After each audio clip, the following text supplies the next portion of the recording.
Hey everybody. So my name is Shalayla. Most of you guys know me as Layla. I'm doing these videos about my life and my life story because I want you guys to know about me and I want to tell my story, and I feel that my story will help a lot of young girls out there that's been through what I've been through. And yeah, so let's just dive right into it. I was born Shalayla Marie Liddell. Well, Shalayla Marie Brown, but I was adopted. I was born in Peoria, March 21st, 1997. I'm 23 now. I was taken from my mother at birth because she was a drug addict and a sex worker. I was born with crack cocaine in my system, so I was a crack baby. Um, when I was taken from her, I was put into a home with a lady named Mary Liddell, which is how I got my last name now. And she had me since I was 3 days old. She adopted me when I was 2 years old. Living in her house was really traumatic experience for me. So living in her house, I have very vivid memories of my childhood. And I remember being, I don't even know how old, younger than 2. I remember being in a car seat and I remember being touched on by other foster kids as a baby. Um, I the people who touched me were other foster kids in her house. One of them was a blood cousin, and I was molested. I would say up until I was about 6 years old. So 6 years of my life, I was sexually molested by females. Um, Growing up now, I feel like the reason that they molested me was because someone was molesting them. So yes. Also, what I want you guys to know, while my mom was pregnant with me, she was prostituting and she was doing drugs the entire pregnancy, which I feel had a huge effect on me as a person. But I'll get into that later. Um, Living with Mary was traumatic. I was abused most of, not most of the time, the entire 13 years that I stayed with her from a baby until 13. So she was very, I believe, fucked up. Mentally fucked up. She had mental issues. And because I was a child and I couldn't speak for myself or advocate for myself, she convinced everybody that I was a bad kid and that I was terrible, liar, and she said that I was a child molester and all these things about me, right? But I was the one that was being molested. She used to beat me for nothing. Just she would make up a problem and she would beat me. I was beat with cords, shoes, you name it. I remember being I remember the first 6 years in the yellow house that we stayed in. I stayed there for 6 years of my life. Um, I was locked in a basement. So she would put me in a basement and lock the door and keep me in there for literally hours at a time. There was one time where this lady fucking threw me down the stairs. And I still have scars on my back, I believe. I don't know if y'all can see the scars, but I still had scars on my back from being thrown down those stairs. I probably say I was at least 4 or 5. Growing up, I'm light skinned. So when I was a kid, I thought that my parents were white. But she always used to tease me and be like, your mama ain't white, you black, she didn't want you, blah, blah, blah, blah, blah. So I remember being a little child, probably about 5 years old, and I remember my biological mom pulling up to the house and giving me some candy. That was my only memory of her. I didn't remember what her face looked like. So my mom, my adopted mom, I knew I was adopted. And she used to always say, that's why your mama didn't want you. You gonna be a prostitute just like your crackhead mama. And these are things that was said to me every single day. And she always used to say that she didn't want me and that I should be lucky to be in her house. And she was a good manipulator. Like, she could convince anybody that I was a bad kid. How can you be a bad kid? You're just a kid. You know what I'm saying? Like, I'm just a child. Like, I don't know no better. You feel me? So, yeah, it was terrible. I never had any birthday parties. The only birthday party I remember having, I was 2 years old. That was the only party I had. I went to Northmore. Well, no, I've been in school for most of my life because I had a speech impediment and I couldn't pronunciate words. So, I was in this school called Easter Seals when I was 2. I was very smart. Like, Mary did make sure that I was smart. I knew how to read at 3 years old. I knew how to write my name at 3 years old. I just couldn't pronunciate at 2. So I went to Easter Seals and they taught me how to talk, which is kind of like when y'all hear me talk, I got a certain sound or lisp or whatever that is to my voice. Yeah, whatever. But I went to Northmore Edison School, and I remember those days were very traumatic because I was being abused at home. I'm talking welts from cords all across my arms. And the teacher seen it one day, and the teacher was like, what happened? And I said it was a ringworm, and they called her, and she was like, you told them I was beating on you. You a bad kid. If they knew what you be doing, you be stealing. You a liar. And then I got beat for that. I'm talking about, like, when I say beat, I mean, like, drugged by my hair all around the house. Literally drugged by my hair, swinging me around all through the house.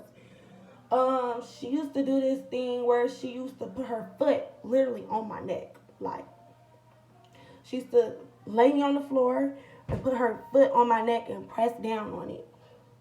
And beat me with an extension cord or a belt or a shoe, whatever she could beat me with.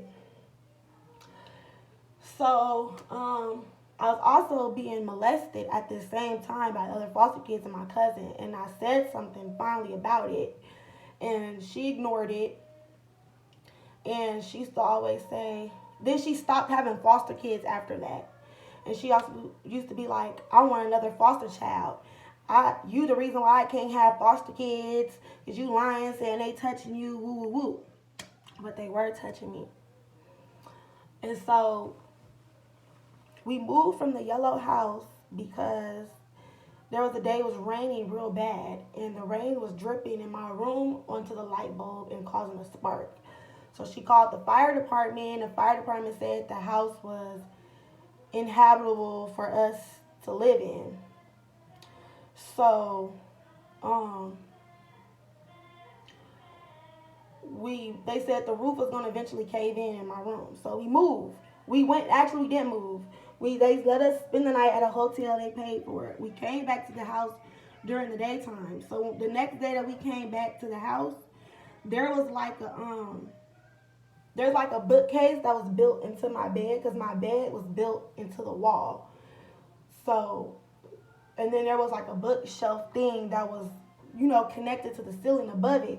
And when we had came back that next day, it had caved in and was on top of my bed. And it was crazy because it's like if I would have if we had stayed there another night, I would have been dead because it would have crushed me literally. So after that, my adopted mom's family didn't help us. We was homeless. I stayed in a homeless shelter at the Dream Center in Peoria for 8 months. Um,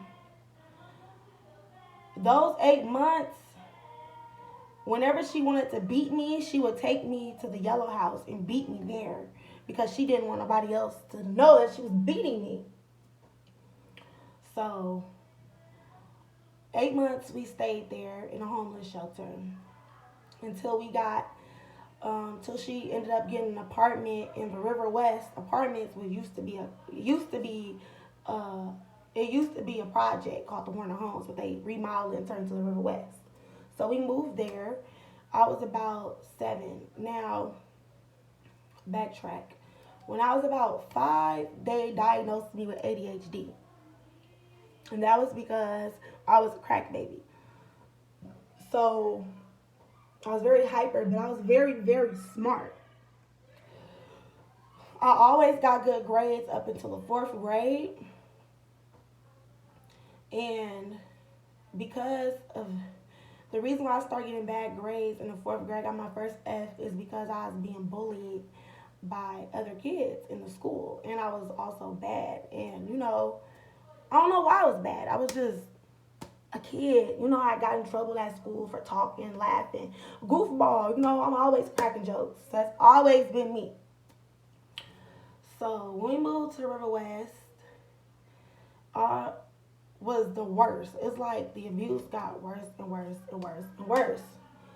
So I used to get beat for the littlest things. Like if I ate something out the refrigerator, I would get beat. Like beat, drugged by my hair, just beat up, just welts. Like I still have a small, it's kind of fading, but I still have a mark from being hit with an extension cord on my leg. I was literally like, when I tell y'all beat, like, this lady beat the fuck out of me. And not only was she physically abusive, she was mentally abusive. Like, she was always, I remember because I didn't clean my room, she took all of my toys out of my room, put them in her room. I didn't have toys for like 2 years straight. I only had like 3 toys that I could play with. When I was a little girl, I had all the Barbie dolls. I had every single Barbie doll. But it's like her mental state just kept deteriorating. It just got worse and worse and fucking worse, bro. And she would accuse me of going in her room and eating a piece of chocolate. If I go in her room and eat a piece of chocolate, I would get beat, tortured. She would make me stand in a corner for hours and hours and hours straight on one foot. And if I moved, she would beat me with an extension cord. And then she used to make me scrub the kitchen floor over and over and over again the entire day, sun up to sundown. Or make me scrub the walls, sun up to sundown. But she used to always tell everybody, oh, she's a thief, she's a liar, she's still, I'm scared to be in the house with her because I think she's gonna kill me. I'm just a kid. And all these things she's saying about me is not fucking true. She did keep me up on top of my school. I always had a passion for music. I played, I always sang. I played saxophone, violin, cello, double bass. I was very, very good at it. So where we at? I lived in the River West. I was never allowed to go outside. I was never allowed to play. Every now and then, she would let me go outside and play. I was never allowed to play. I was always in my room. I couldn't do nothing. Couldn't watch TV. Couldn't play with toys. I couldn't do nothing. I was literally a prisoner for 13 years of my life. So, not only that, I was being bullied in school. I ended up going to Roosevelt Magnet School, which was an art school. So I was really good in band. But my true passion was for orchestra. I love string instruments. I love them so much that I learned to play 3 string instruments within the first month of me being in orchestra class. And I was very good. I also ran track. And I was so good at running track that I was failing all my classes, and the teachers in the school still allowed me to run because I was that good. My mom only went to probably 1 track meet. I played volleyball too. She only went to one of those. I had lots of music performances, with band and orchestra and choir, and I loved that. And I loved going to school, even though I used to get in trouble at school. I loved going to school because it was a break from the abuse. And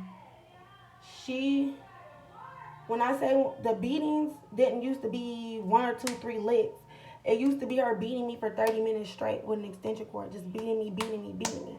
And not only did she beat me, she started letting the neighbor abuse me. Now, the neighbor is this heavy-set lady. She let this lady sit on me at 7 years old. I'm only like 60 pounds. I was skinny my whole life. She let this lady sit on me. Literally sit on me. This lady like 300 pounds. She let her sit on top of me. She also let this lady beat me. She also convinced this lady that I was a thief, that I steal.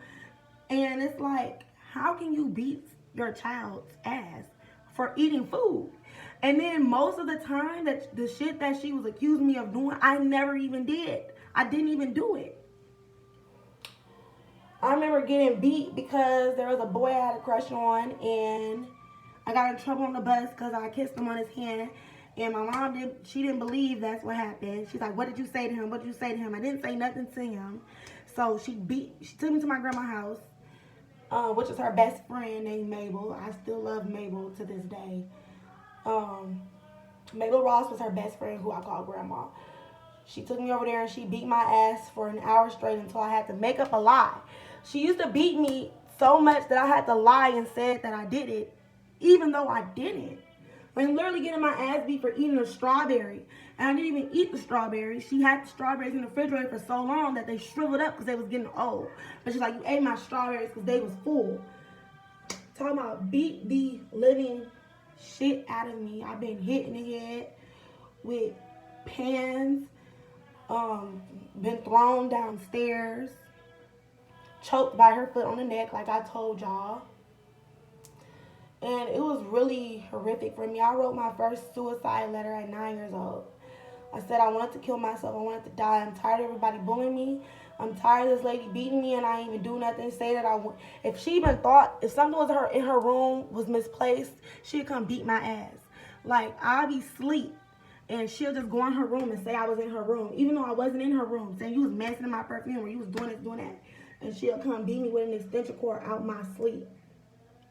Like, beat me, beat me, beat me, beat me. And I kept saying, I didn't do it. You lying, you lying. Just beat me with cords, shoes. Hit me in the head with a pan. And then the mental abuse was way worse because can you imagine for all these years of your life being told you're nothing, you're a tramp, you're a wench. She always just say, I don't want you. Your own mama didn't want you. Don't nobody want you. I'm finna get you back to DCF. I'm put you back in DCFS. They not even gonna want you either. And she was a Christian lady. Like, she was this big Christian lady who just believed in God so much. Always tell me I'm finna go to hell. I'm going to hell. I'm going to hell. And it was really traumatic for me because it's like, I'm a child. And it's like, I need love. Like, I have no family, and as I grew up, I come to find out that she stopped my biological family from being able to see me. And they didn't want to get in trouble from the court, so they stopped seeing me. But it's crazy because in these apartment complexes, I had cousins that stayed across the street from me for years. And I never knew because they have like this banquet hall at the apartment complex. So they'll throw like Easter parties, Christmas parties, Thanksgiving, there. And I always used to see them there. And I used to go to school with the lady, my cousin. I used to go to school with her sons. And it's weird because I remember I was looking in the mirror one day and I was like, dang, I look like Cleante. That's his name. And one day on the bus, Cleante told me, you know, you're my cousin. And it all makes sense because every time we used to have those little parties at that little place, she used to always take pictures of me. And it's like she knew that I was her blood. But it hurt me because everybody in that apartment, that River West apartments, everyone knew that I was being abused. And the reason why everybody knew I was being abused because they always used to hear me screaming. And my neighbors were popular, so everybody used to hang out on their porch. They always used to hear me getting beat. I got caught looking out the window. And she came and whooped my ass for that. And there was this one time she beat me really bad. And then she made me take all my clothes off. Naked, butt naked. And she put me outside. She threw me literally outside on the porch with no clothes on. I remember balling up and just crying and crying and crying. And then my neighbor's daughter came and she's like, what's wrong? And I'm like, she put me out and I was literally butt ass naked and she brought me in her house and, you know, put clothes on me. Now, the neighbor next door, her daughter, Cece, I love her to death. She always did my hair. Like, my mom, she was a bitch, but she used to stay on top of my hair. But it gets worse. My room used to never be messy, you know? But there was times, I'm a kid. I go downstairs, I sneak some food, and I go hide it in my room. Because my mom would, if I ate something, she wouldn't feed me for the entire day. Like days straight, she wouldn't feed me nothing but bread and water. So I used to go steal food. I used to eat raw oatmeal, raw noodles. And I used to eat like tomatoes up out the can. I used to eat those just out the can because I was hungry, you know? And my room wasn't a mess, but you know, I'm going through those traumatic experiences that I went through. I also did have some behavioral problems. I used to hide food under my bed, and she'll come beat the living shit out of me for that, or she'll call the neighbor to come whoop my ass. And it was really, really fucked up. And what's really fucked up is because so many people knew I was being abused, and nobody did shit about it. Nobody called DCFS. Nobody tried to save me. My own family stayed across the street from me for years and knew I was being abused. None of them tried to save me, bro. Nobody. They just left me there to fucking rot. While this lady was just fucking beating me. And so this one day my room wasn't clean. Or it was something that I did. And she cut all of my hair off. She cut it all off. And she knew that I loved my hair. Because you see how my hair is now? This is how my hair was when I was a kid, because my father is black and Puerto Rican and my mother is black, but she light skinned. But I had good, long, beautiful hair. She cut all of my hair off. And that was probably like in the 4th grade she did that. She cut it, but she didn't cut it all off, but she cut most of it off. But that's not the first time. She cut my hair twice. And the second time, the last time she cut my hair off, my room wasn't clean. My ponytail was so long. She cut it all off and she kept cutting. And then she wet it to make it draw up curly. And I was bald-headed, bro. And they teased me at school. She cut all my hair off. And just to ruin my pride, she just used to down me all the time and tell me just I was nothing. She didn't want me. I was trash. She should have left me where she was at. My mama should have threw me in the garbage. Like, all this hate that she had towards me, that she made her own family members dislike me. And after her, and I tried to reach out to them when I was grown, and they don't want nothing to do with me because of other shit, but I'm going to get down to that. So, when I was about 13, my biological mom pulled up on me. One day, I just so happened to be outside.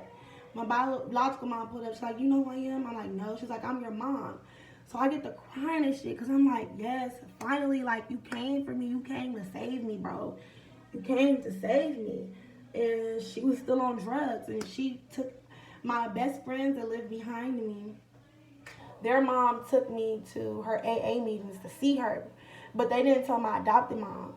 But their mom felt bad for sneaking and letting me see her. So they told my adopted mom. And my adopted mom got mad. And she just started really just beating me, bro. Like, all because I met my real mother. And I started running away after that because it just got to the point where I was being abused so bad. Like, y'all don't even understand, like, what this lady literally did to me. 13 years I was a prisoner in her household. 13 years. I was ridiculed. 13 years I was treated like shit. 13 years I didn't have shit, didn't have toys, I didn't have nothing. And I guess she kept always saying she's gonna give me away, she's gonna give me back, she's gonna drop me off at the hospital. And one day she did. And this was after I met my real mom. Because I started running away trying to find my real mom. And then my mom had told me I had brothers and sisters. I had 2 brothers and 2 sisters. My oldest brother, Ali, he's in prison for a long time for murder. I never met him. But I didn't meet my other brothers and sisters until I was like 16. But, so, okay, back on topic. So, she took me to the hospital one day. And these people called SAS who come and evaluate your mental state before they put you in a mental ward. They came and she's like, I don't want her no more, woo, blah, blah, blah. She left me there. And they put me in a mental ward. I stayed there for about 3 months till they found me a foster home. And the foster parents were related to her people. And she convinced these people that I was a terrible person. She told them that I was a child molester. She told them, and I remember when I started my period, I got an ass whooping. She told me, you dirty. You a dirty skank. You done got your period. She whooped me really, really bad. So I used to hide my pads in my dresser drawer because I didn't want her to see when I was on my period.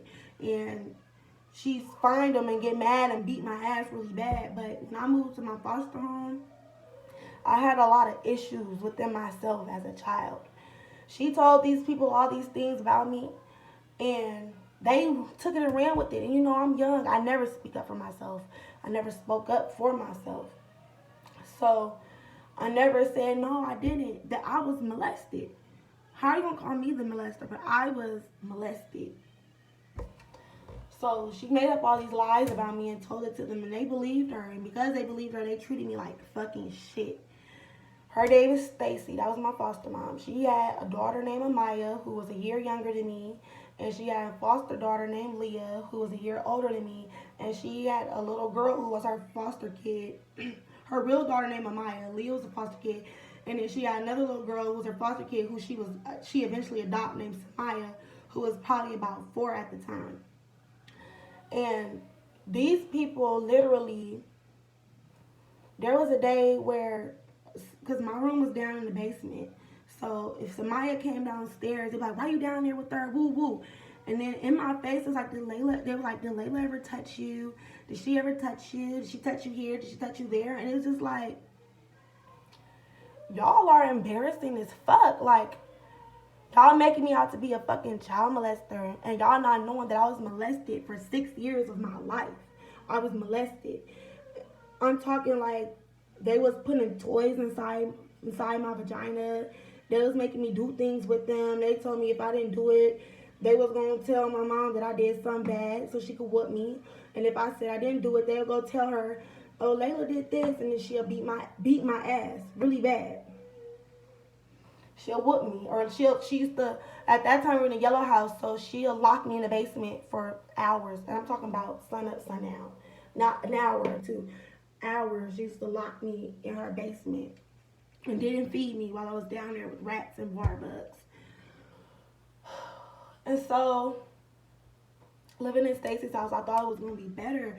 I thought that they was going to love me, and I thought that it was going to be better for me, but it was just even worse because they treated me like shit. Like, at this time, my hair was really short because my mom had just cut it off. Like, she had cut it all off. So my hair was short.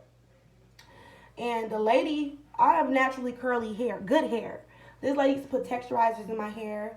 She put so much texturizer in my hair that my hair wouldn't even grow. They would never get my fucking hair done, but Leah and Amaya used to always have sew-ins in their hair or cute braids, but they always used to put childish hairstyles in my hair just to make me feel ugly. They didn't buy me any clothes that I wanted. They bought me little girl clothes and made me look like shit. And I did band in 8th grade. I got suspended because my teacher was steady picking on me. And I don't know why my teacher steady picking on me. Now I know why, because come to find out, he was fucking a student. So I think that's why he's picking on me, because he probably wanted to fuck me. But my foster family, my therapist gave me a journal to write in. And I used to talk hella shit about their ass in my journal, bro. And I had wrote about a time that I almost lost my virginity in 8th grade to this boy named Kendall. But I wrote in my journal that I didn't want to do it with him. And he said it. So he's like, "Oh, you must be a virgin." I was like, "Yeah." And he was like, "Okay." And he didn't try to, do it with me. We were just making out in the bathroom. Like, he didn't try and do it with me after that. After I told him, like, no. They read that in my journal. And they wrote a letter to the school saying that he tried to rape me. And he got expelled. And they was like, "Yeah, he tried to rape her, woo woo." And I was like, "No, he didn't. No, he didn't." And they was like, "Shut up, shut up." So I just shut up. I didn't say nothing. So then he ended up getting expelled for it. And they just treated me like shit. Like, and then I stayed there for about a year and a half. I went to high school at Richwoods High School freshman year. Freshman year, I wanted to do orchestra and I wanted to do JROTC because I wanted to go to Marines. That was my goal. I said, I want to go to Marines. That's what I want to do. And I was in JROTC, but Leah was in JROTC, and it was like, "You just want to be like Leah." And they made me drop out of JROTC and put me in marching band. And I didn't even want to be in fucking marching band, bro. I didn't want to be in marching band no more. I wanted to do orchestra and I wanted to do JROTC. They fucked that up for me. And in high school, I lost my virginity my freshman year to a senior who had failed a grade. So he was like 18, 19 years old. I only told one of my friends, and she told everybody in the school. I had no idea that everybody in the school knew that I fucked him. I had no idea everybody knew. And this whole time this is happening, like, they were trying to expel him because I was 14 and he was 18. So it was like he fucked a minor, but no one ever came to me about it. You know what I'm saying?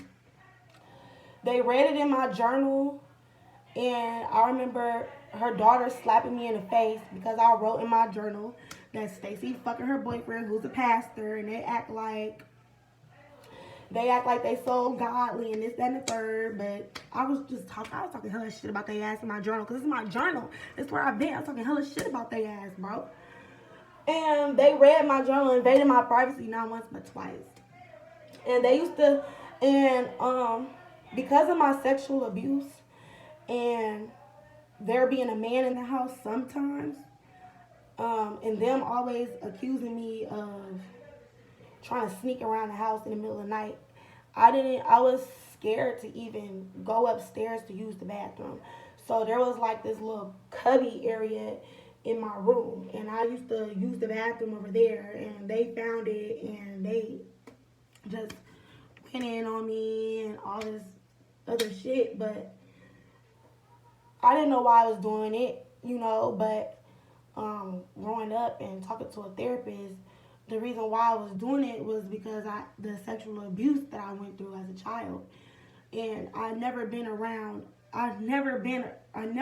really been around a man before. So that was weird. It wasn't weird to me, but I didn't, know. I didn't know how to deal with that. And then going through what I went through, having my periods, and my mom beating my ass whenever I got on my period, I used to hide my I don't think I used tampons then. I'm not sure, but I used to hide my pads and my tampons in my drawers because I didn't want nobody to see it, because I was so scared of them cursing me out and calling me trifling for being on my period. So I used to hide it. And they found it, and they'd just talk about me and woo. And my adopted mom had this really bad, like, anything I did or whatever she thought I did, she would tell every fucking body my business. And another traumatic thing I went through as a child before I went to Stacy's house. My mom had beat my ass one night, and she was dropping me off at my grandma's house. We got in a bad ass car accident. She had made a left, and the truck that was driving didn't have the headlights on, so she didn't see them. So they hit the car, directly where I was sitting at in the back passenger side, and that's how I got this scar. I had stitches in my face because I had glass in my face from the car accident, and my adopted mom didn't give a fuck. She just made it all about her and how she was so traumatized, but no one cared about me, right? So boom, back to Stacy's house. I hated being there. I started running away. I started being promiscuous, having sex. I was 14. I didn't know anything about nothing because I was never taught about having a period, except for a sex ed class, but it's nothing when your mother is supposed to teach you. I didn't know about periods. I didn't know about sex. I knew about sex, but how can I say it? I knew about sex. And I believe the reason why I knew about sex at a really young age is because my mom was having sex with multiple men while she was pregnant with me. And all those energies transferred onto me. And I was promiscuous and I was sleeping with guys and I was so young. So young. I didn't know any better, No one taught me how to be a woman. No one taught me, oh, you can't do this. Or no one taught me anything about that, or me losing my virginity. No one taught me shit. I didn't know anything, so I was just doing it because I thought it was cool, and because I wanted love. I wanted some type of love, and I wasn't used to boys because growing up, boys never liked me. They always bullied me. They never. All my friends had boyfriends, but I never had a boyfriend. So it was different for me when guys liked me. So I was quick to fuck them. So they fucking ridiculed me for that. And then I got in a fight at Richwoods and I ended up getting expelled. And living in their house was terrible. Like, I didn't get no allowance but $40.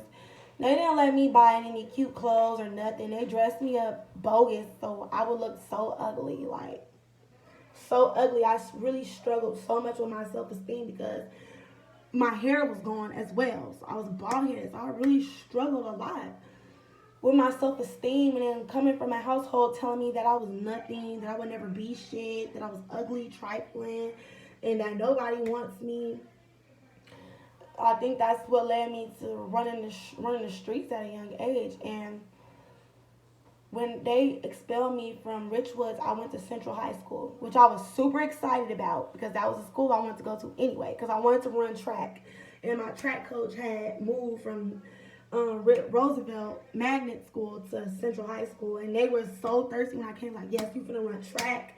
You finna get these scholarships. And Stacy ruined that for me because she told them that, well, I don't want her in regular classes with other kids because she's sexual. And at this time, when I went to Central. When I went to Central at this time, I only fucked one person, which was Michael McCarter, who I lost my virginity to. And then I went to Central, and because they felt like I fucked Michael McCarter, they felt like I was fucking everybody, which I wasn't. Not Michael McCarter, Michael McCall. That's my ex name, Michael McCall. They felt like I was fucking everybody. And they said, we don't want her in regular classes. So they made these people at the school put me in a special ed class. Now, mind you, I'm smart as fuck. I'm talking about my SAT scores up there. I was failing in class because the abuse that I went through in these homes, in my home. But I was very fucking smart. If I took a test, I was going to pass it with the highest score. And when I was in that class, it was all these slow-ass fucking kids, bro. And it was so embarrassing because it's like, why you in special ed? Why you in special ed? They wouldn't let me run track. I stayed at Central for about a week before I started running away again. And they really treated me like I got in a fight with my foster sister. She made up this big deal, said that I was talking to some guy that she liked. The boy wasn't even looking my way. She came downstairs to fight me. They thought I was a bitch, so I beat her ass. I ain't gonna say I beat her ass because it was a tie. She fucking swelled my eyes shut and I bust her motherfucking lip wide the fuck open. But they thought I was a bitch. So now, this is not when I was in Central. This is when I was in 8th grade. This is a part that I skipped. When I was in 8th grade and I got expelled from Roosevelt, I went to Mark Bill's. And I had ended up getting a fight with Leah, and they just made me out to be like, see, that's what you get. That's what you get. You think you all that and woo, woo, woo. And they just treated me like fucking shit. And you're trifling. You're ill. Like, no one likes you. And so I was real suicidal. So I ran away, and I walked myself to the hospital. I told them I wanted to die. I wanted to kill myself.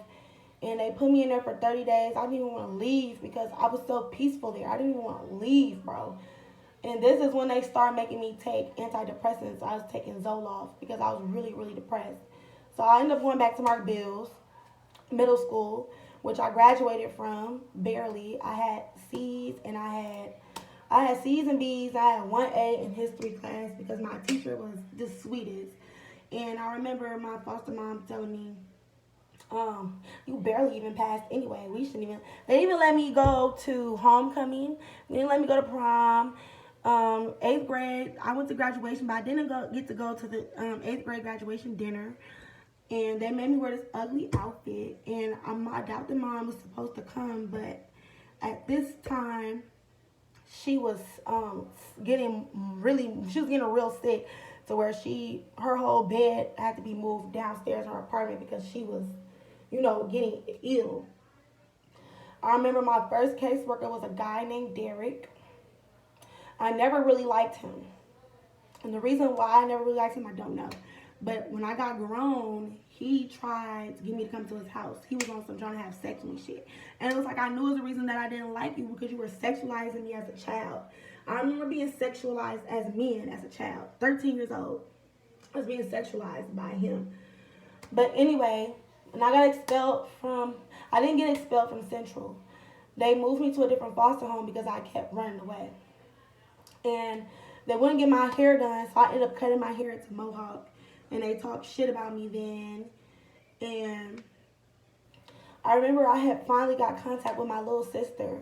And my foster mom didn't even let me talk to her. She's like, you're not a good big sister. What makes you think you could talk to her? Look at you. You're nothing. Like, she doesn't need to talk to you. You don't deserve to be in her life. And they literally made me stop contact with my little sister. I had no idea who she was. I'd never seen her face. I had just been talking to her on Facebook. And I was just sad and depressed my entire life. But they moved me to another foster home in Bloomington with this family. They were very Christian, Pentecostal, church every day damn near. And I was the youngest one in the house because it was all girls and her son. And the other foster girl and then her 2 daughters. And then she got a son named Monty. And Monty came into my room one night. And at this time, I'm 15. This was probably like my first 2 weeks living there. He came in my room one night. It was late, really late. And he was just talking to me or whatever. And he convinced me to have sex with him. I had sex with him. I was 15. He was 23. I didn't tell nobody. But I ended up telling... what happened was... I think one of my foster sisters seen me coming out of his room late one morning because we was fucking. And I come out of his room late one morning and they told their mom, but I said, no, nothing happened. I didn't do nothing with him or whatever. But I started running away from there because, like, we'll go outside.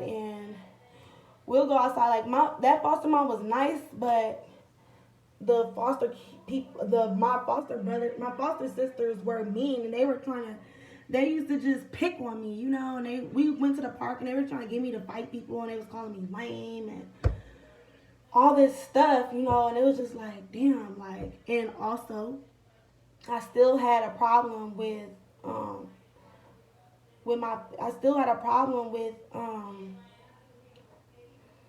being on my period. So I still had that issue where I was hiding my pads because I was so used to hiding them because I didn't want no one to know that I was on my period. So they went in my room and they found that, and they just was really, really, really angry at me. And then I had a boyfriend, and I was 15, but he was 17. They were trying to say that it was against the law, but I was too young, even though he was 2 years older than me. So I snuck out. I was sneaking out to see him. They found out I was sneaking out to see him, and then our daughter tried to fight me. So like, you sneaking out the house, you leaving the door open, my niece in here, woo woo woo. They tried to fight me. So I started running away from there. And when I ran away from there, I met a girl who took me to these guys' house who were older than me. I lied about my age. They were older than me, and I stayed at their house. One of them ended up my boyfriend. I stayed at their house until the police finally figured out where I was, and they took me. And then they had, at this time, I was going to Normal Community West High School in Bloomington, Illinois. They took me from there, and they moved me. They moved me to Kappa, Illinois, which is a little small town with 150 people. And then they told me, they was like, if you be good here, we won't put you in a residential, because they kept threatening to put me in a residential if I kept running away. So when I went there, it was this older white lady. She had a nice big house. She had like 5 cats. I loved animals and a dog. I had 2 foster brothers, a little foster brother and an older foster brother who was cool. And my foster mom, little did I know, she was acting like she was cool with me, but she wasn't cool with me. She was lying and telling them that I was having sex with my older foster brother, Brandon, and I never had sex with him. He always treated me like his little sister. He was my big brother. And I was accused of having sex with him when I didn't. But I ran away that my first time there, and I liked her home so much, and I trusted her so much, and I felt happy there. So when I was going to school, I was getting straight fucking A's, like straight A's. Like I was doing really, really good. They was about to, at that school, they still had me in like the bad class, behavior discipline class. So I was almost on my way out that class to be with regular population because I was doing really, really good. Like, and they said, as long as you do good. And my foster mom was lying to me. She was like, yeah, they said that you can stay here. You don't have to go to a residential because you've been doing good. You've been getting straight A's and woo woo. But she was lying. The whole reason why they had me at her house, they were keeping me at her house to prepare a bed for me at a residential. And I had no idea. And I had no idea that they was sending me to a residential until they said, you got a doctor's appointment Tuesday. And I had a weird feeling because they never told me what the appointment was for. And I remember going to school that day. All my teachers were just looking sad because everyone, they knew that I didn't know what was going on. So my caseworker came and she picked me up, and she, all my bags was in the car. I'm like, damn, what the fuck? And they took me to this residential called Indian Oaks Academy, which I stayed in for about a year and a half. It wasn't good there either. It was terrible because I couldn't go nowhere. It was like I was in jail. And I had no contact with my family. No one. My family knew I was there. I gave them my family's names. And I just was trying to get out of there. And I had no support while I was in there. My adopted mom was sick. She was really, really ill at the time. I got to see her about one time, and she was sick in the hospital on her deathbed, basically. And this bitch had the fucking nerve to tell me, I forgive you. What do you mean you forgive me? You abused me my entire life. And you know, that was a really, that was really hard because this is someone I grew up with. So it was like a love-hate thing. And I was doing good I was trying to do good at the residential. I only ran once. I was trying to do good at the residential. But it really sucked because the staff just was bullshit, man. The staff was bullshit. There was a guy in my program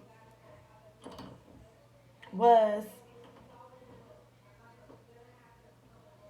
My program was specifically for um, girls who had been sexually abused. Program 5. And they had this big, huge Marine hand on our program, and which was a real trigger for a lot of us because we not used to no big ass, huge ass man.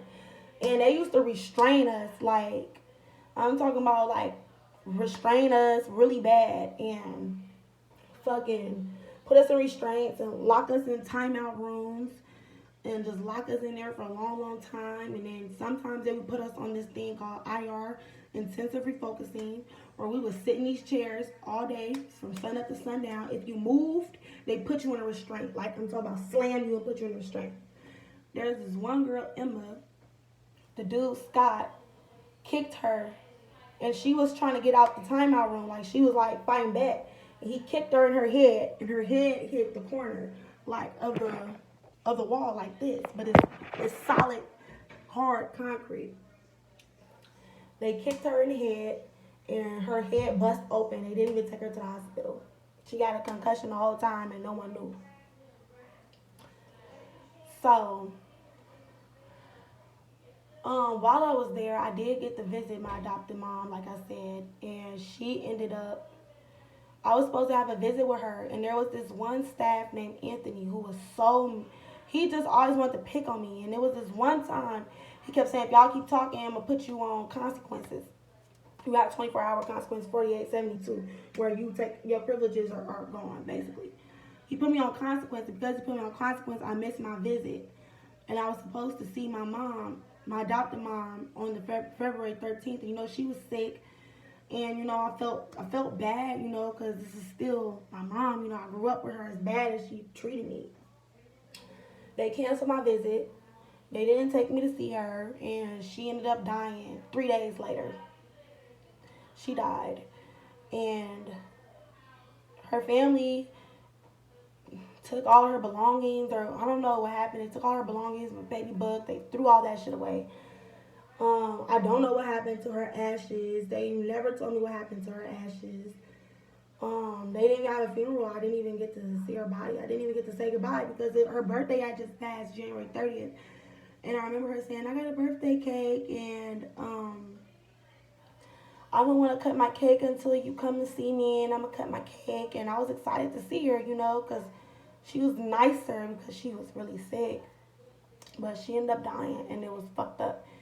And I cried about it a little bit, but I didn't see her for a long time. I mean, not see her for long. I didn't cry about it for a long time, and my behavior started to change because I started being bad and going on a run, and I really hated it there. Like, I hated it there so much.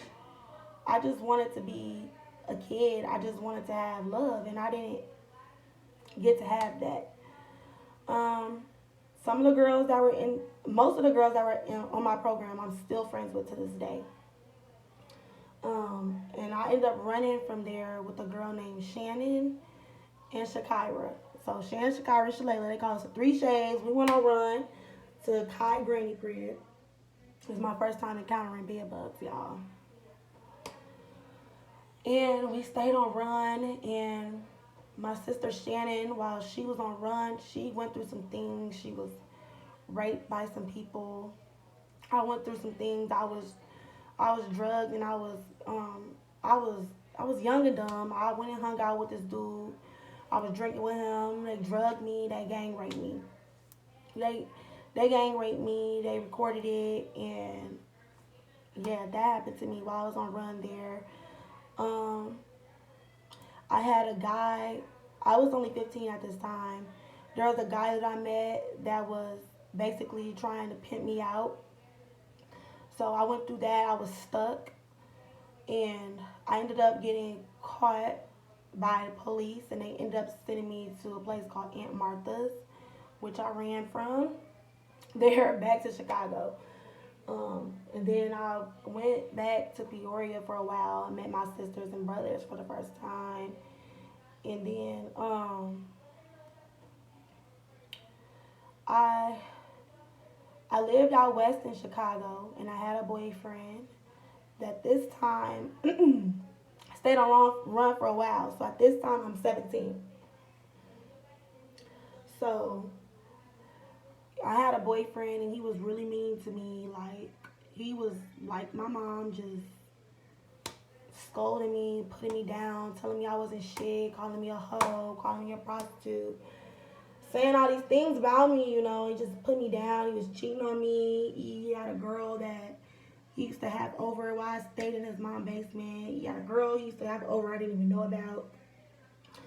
I went through a lot. And at that time, too, before I met him, I was living in a crack house. Now, I never did drugs. I never did crack. I never did coke. Let's get that in the bud. Nip that in the bud. But the ladies there at the crack house were like my family, and they took me in. I lived in a crack house with roaches. They used to do crack around me. They used to do heroin around me, and I was around it, but I never did it because I knew what it did to my mom. So I stayed in the crack house for about a year, maybe, and off and on. I remember there was a time where the lights were out. I got into it with one of the crackheads because her girlfriend was trying to get her off crack. And I was telling the girlfriend, like, yeah, she was doing it the other night. And we were trying to help her. And she got into it with me, and she came at me with a hammer, and I got hit in the head. She hit me in the head with the teeth of a hammer. And you can't see the scar because I got a lace front on. But I got a scar on my head up here from being hit in the head with a hammer. And that was traumatic. Living in that environment, it was just, it was crazy. It was really fucked up. And so I stayed on run for as long as I could until I was emancipated. By the time I was 18, I got emancipated. And that's such a dumb word to me, like, emancipated. Like, they emancipate slaves. So it's like I'm a ward of the state, so I'm a slave, and I have to be emancipated to have my freedom. And I struggled, but I put myself back in school at Job Corps, where I got my high school diploma, my driver's license, and my forklift license, and I graduated from there. And I graduated 2015, which is the year I was supposed to graduate anyway. So after that, I was